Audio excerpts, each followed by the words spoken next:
YouTube, welcome back to another video, and today I'm going to be reading a story I have made. Do not copy or steal any of my work. This is my work. I have made this myself, and if you want to read it yourself, ask me in the comments, and you may do so. So, this is technically the third story in this series.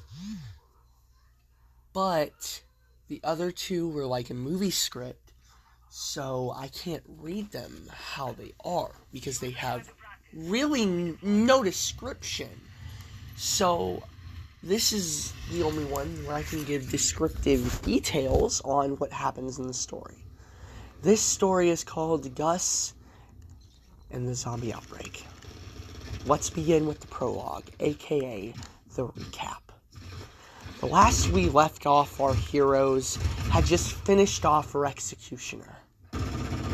But overcome with grief, Mike, one of the heroes, ventured off into a cave, getting stronger and filled with rage. So, he vowed to get his revenge. Gus and the crew, on the other hand, years later, have joined the Marines. What they don't know is that one of them is a traitor. Chapter 1. In the battlefield. Okay, guys. We're searching for info from this building. No getting out, no workarounds, Gus said bossily. He was now the captain of the Marine Corps. Sir, yes, sir, his friend said proudly, as they entered the building armed and ready for a fight. They swept the building looking for info, but strangely, the enemies were already dead. But not by their hands. Be cautious, team, Shane said nervously. We're not alone. Just as they grabbed some intel, some gross and green creature jumped on Gus. Help! Please get it off of me! Gus screamed in horror as the slobber from the hungry zombie got on him. Shane quickly grabbed the zombie by the head, took out his knife, and took out the creature. I've got you, sir, Shane said with pride. To their surprise, about 5 zombies rushed John. They believed he would be a goner, so they took off in a helicopter and left him for dead. Chapter 2. The Grieving. Back to our long-forgotten hero, still angry and thriving for revenge, for the love that he lost because of that beast. He's the reason she's dead. He's the one who told us to explore. He put on that ring, and now the person I loved is dead. I will have my revenge, Mike vowed. I will kill Gus and everyone he loves, Mike said angrily, and I know just who will help. Paul, the traitor. Yes, sir, I will help. I never liked Gus anyways, Paul said. They both laughed maniacally as they left the cave, plotting revenge. Gus and the gang came back to the base, overcome with guilt and grief. What was that thing that attacked John? Shane said, freaking out. I believe it was a zombie, Gus said scaredly. Spud then shouted at the group. Ignore what attacked us. We left John for dead. Who does that? He was the friend after all. It was an intense moment. We had no choice, Shane replied with a sad and guilty look.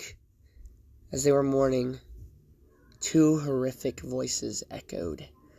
Death is coming, a mysterious voice said. Black flame came out at Gus, but he dodged. You don't think, Gus asked. No, it couldn't be. We killed him. No, it's not. It's me, your old friend, and Paul, a.k.a. Death Blank, Mike said angrily. Mike dressed in all red, while Paul Death Blank was dressed in all black. Paul, you traitor, and Mike, if this was about Allison, it wasn't Gus's fault. Executioner killed him. Her, not Gus, Shane said calmly. I don't care. He was in Gus's body, and I wanted to kill him, so Gus is the only closest thing to killing that demon spawn. At that moment, Mike throws a fireball, killing Shane. No, Shane! Mike, how could you? I won't forgive you, Gus says angrily. Just then, Gus transforms into his alter ego, filled with rage, named the Mutation.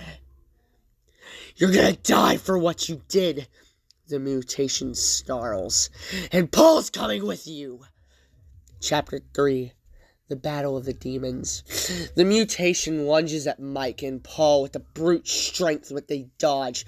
You can tell by the black in his eyes that he's angry. Paul attacks back, striking Mute. Mute is not phased and hits Paul with a quick and powerful punch.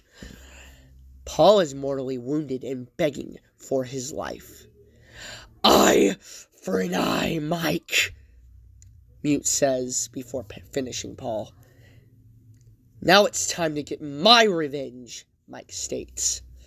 Child, you have no clue what the powers that you are dealing with.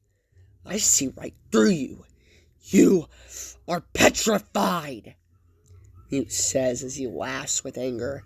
Now flee, Mike, and your life shall be spared. Mike ignored his warning and went for another swing. Mute dodged it and countered his punch and got him to the ground. Last chance, Mike. Leave or die, Mute states. Mike is reluctant but flees not to get killed. Mute leaves and Gus returns to his own body.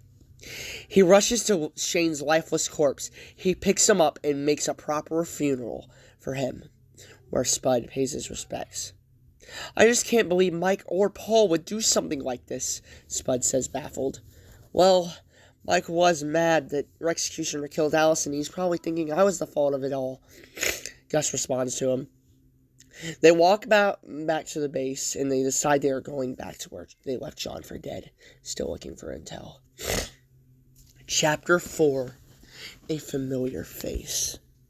The duo went to the last known area that John was in, searching for something, until they heard a similar voice.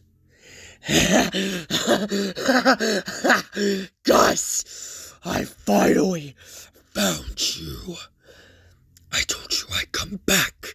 I always come back, the voice said. No, it can't be. We banished you. We destroyed you. We saw you both die. The figure revealed to himself as executioner, a demon, a destroyer of life, possessing the body of John. My death was greatly exaggerated. Oh, and John? He made it out alive, but with his anger and him feeling dishonored, he helped me back into this world, Rex stated. So again, you caused all of this. At that moment, the voice cut him off. No, he didn't, you monster, Mike revealed himself. Gus immediately got ready to fight. Gus, I'm sorry for killing Shane. I've realized that the real threat is him, and now I'm willing to help. Mike apologized, and Gus nodded. Mike, interrupting me as always. Rex was interrupted again. You took her away from me. You took everything from me, Mike yelled loudly. At that moment, both Mike and Gus transformed into their powerful counterparts. Mike started attacking Rex while Mute went for the ring, but he noticed the ring wasn't there. John made me pure, meaning no ring. All pure hatred, he said proudly. He blasted them back and sent the zombie army after him. Mute, Mike, and Spud all flew up with their powers, blasting zombies with lasers. Mute, I've noticed something about Rex, Mike told him. His stomach is an open point. If we punch it together, it may defeat him. Mute and Spud nod and blast the zombies. They get to Rex and he just laughs. Good job getting through my henchmen. Notice that it was your dead friend. He was interrupted by a punch in the gut, killing him instantly. They had done it. They had finally bested him. The terror was over. They went home to celebrate their victory. With a job well done, they went to sleep and had a nice life. The end.